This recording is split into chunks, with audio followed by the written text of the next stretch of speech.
آخری آیت ہے. اللہ نے ایمان والوں کو مخاطب کیا ہے، وَجَاهِدُوا فِي اللَّهِ حَقَّ جِهَادِهِ هُوَ اجْتَبَاكُمْ وَمَا جَعَلَ عَلَيْكُمْ فِي الدِّينِ مِنْ حَرَجٍ.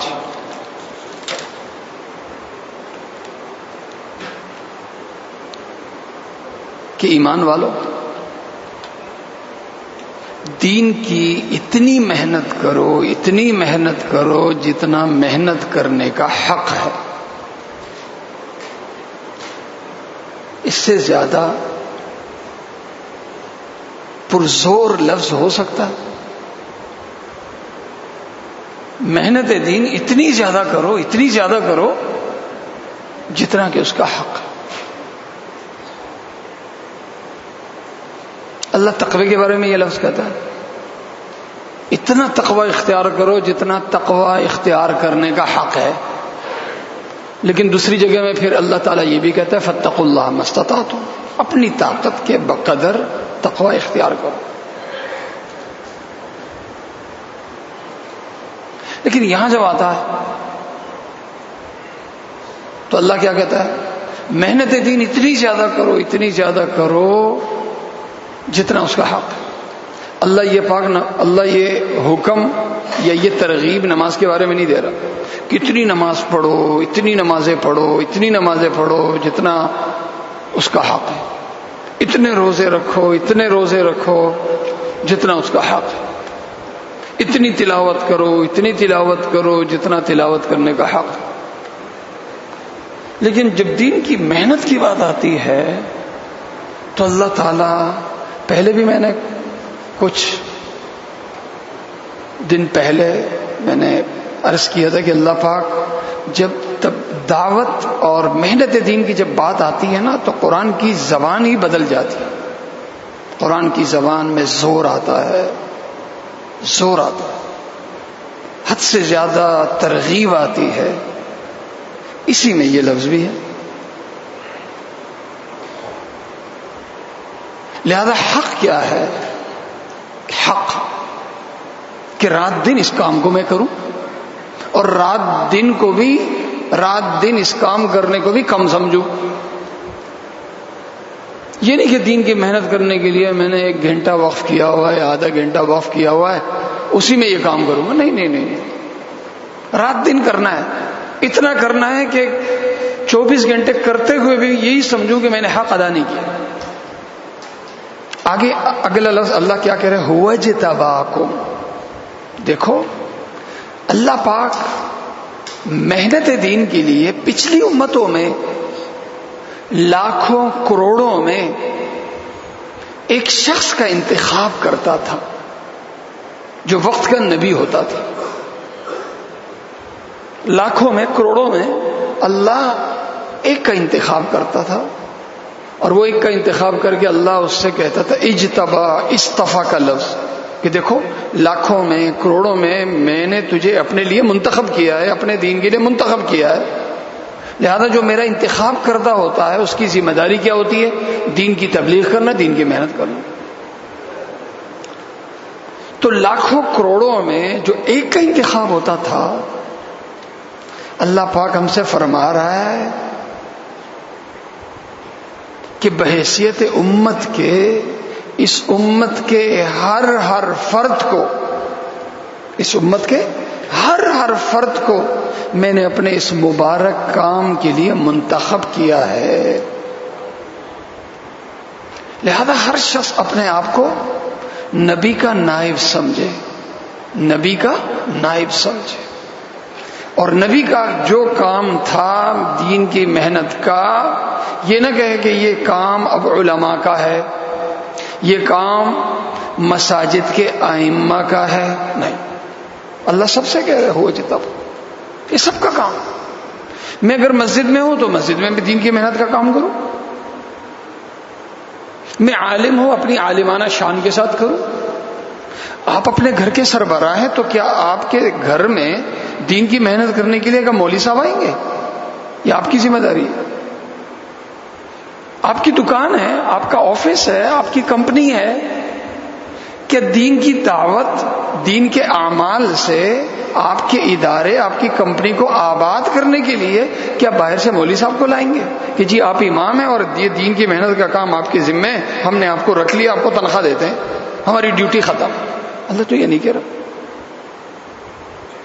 اللہ تو یہ نہیں کہہ رہا، اللہ تو سب سے کہہ رہا ہے وجاہدوا فی اللہ حق جہاد، دین کی، اللہ کے دین کی اتنی محنت کرو، اتنی محنت کرو جتنا اس کا حق ہے۔ کیوں؟ اس لیے کہ اللہ تعالیٰ نے تجھے اپنے اس کام کے لیے پسند کیا ہے، پسند کیا، اس سے کوئی بڑا لفظ ہو سکتا ہے؟ پارٹی کے لاکھوں کارکنان میں ایک منتخب ہوتا ہے وزارت کے لیے، کسی بڑے عہدے کے لیے، اور اللہ کے عظیم ترین عہدہ، عظیم ترین عہدہ، عظیم ترین منصب نبی کی نیابت ہے جو اللہ نے ہم سب کو دی۔ آگے کیا ہے؟ وَمَا جَعَلَ عَلَيْكُمْ فِي الدِّينِ مِنْ حَرَجٍ، اللہ نے جو تمہیں دین دیا ہے نا، اس دین میں ذرہ برابر کوئی تنگی، کوئی تکلیف نہیں۔ دین وہی دیا ہے جو تمہارے ضمیر اور ضمیر کی آواز کے مطابق ہے، جو ایک سلیم الطبع انسان جو چاہتا ہے نا وہی دین کہتا ہے۔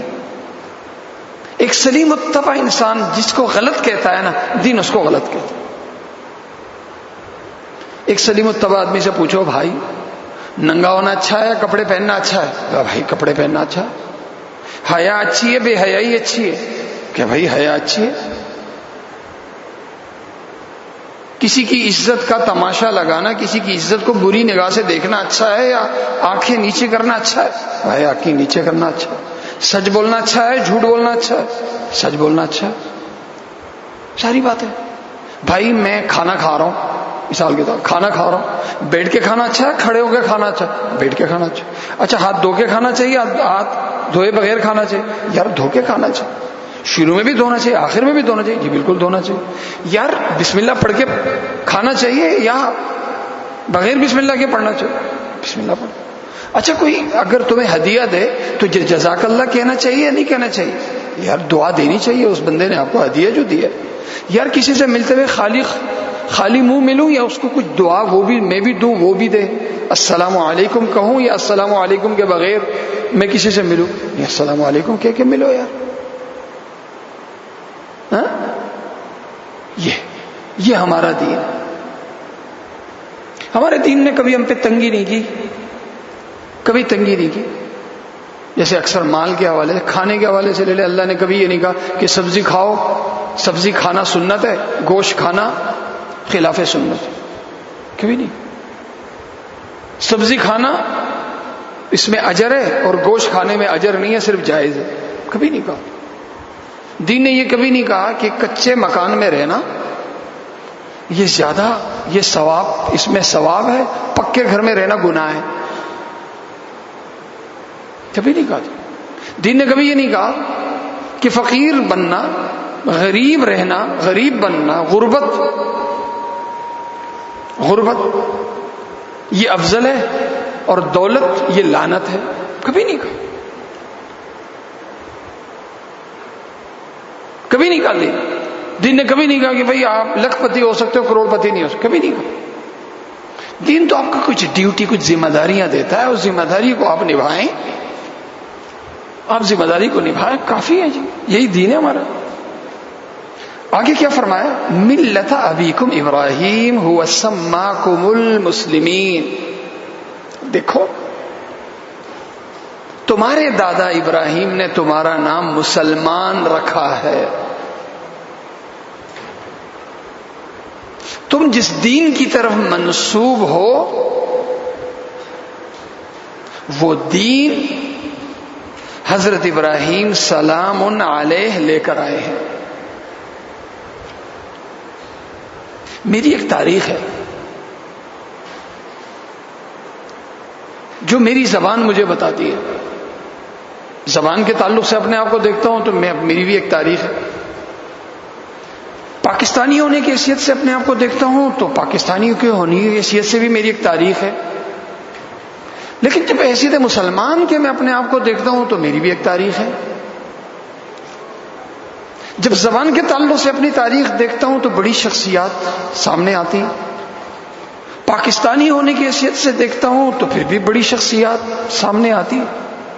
اور مسلمان ہونے کی حیثیت سے جب اپنی تاریخ پڑھتا ہوں تو جو شخصیات سامنے آتی ہیں، عظیم ترین شخصیات، ان عظیم ترین شخصیات کے سامنے میری پاکستانی تاریخ، میری زبان کے تعلق سے تاریخ، یہ اندھیرا دکھائی دیتی ہے. یہ تاریخ اندھیرا دکھائی دیتی ہے. تو میرے لیے قابل فخر مسلمان ہونا ہے یا پاکستانی ہونا ہے؟ میرے لیے قابل فخر مسلمان ہونا ہے یا فلاں زبان، فلاں قوم، فلاں قبیلے کا ہونا؟ بھائی میری اصل میرا اصل اعزاز، میری اصل تاریخ اسلام ہے، اور اس کا آغاز حضرت آدم سلام اللہ علیہ سے. سارے انبیاء میرے اکابر ہیں اور وہیں سے میری تاریخ شروع ہوتی. یہ باقی ملک ہونا، علاقہ ہونا، زبان ہونا، یہ تو صرف تعارف کے لیے، یہ تو صرف تعارف کے لیے، یہ تو صرف نسبت ہے. آپ کا رنگ کالا ہے، میرا رنگ گورا ہے. آپ جوان ہیں، میں بوڑھا ہوں. آپ فلاں زبان بولتے ہو، میں یہ زبان. یہ کوئی فخر کی بات ہے؟ ہاں؟ تیرا نام یہ، میرا نام یہ. تیرا نام بہت بڑا معنی رکھتا ہے، میرا نام جو ہے چھوٹا معنی رکھتا ہے. کوئی بات ہوئی ہے؟ تو یہ چیزیں کوئی اہمیت نہیں رکھتی. قرآن کہتا ہے تمہارے لیے قابل فخر نام مسلمان ہونا ہے، اور تمہاری جو اصل تاریخ جس پہ تم فخر کرو، یہ وہ ہے جس تاریخ میں ایک عظیم ترین نام ہے، وہ حضرت ابراہیم سلام علیہ. آگے یہ تو تمہاری دنیا کے تعلق سے حیثیت ہوئی. آخرت میں پتہ ہے اللہ تمہیں کیا حیثیت دے گا؟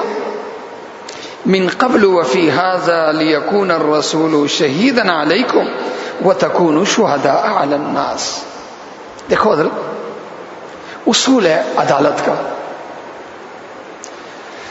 ایک جج جو فیصلے کی کرسی پہ بیٹھا ہوتا ہے نا، فیصلہ جب گواہی یا شہادتیں، مضبوط شہادتیں آتی ہے نا، تو جج بھی فیصلہ دینے پہ مجبور ہو جاتا ہے.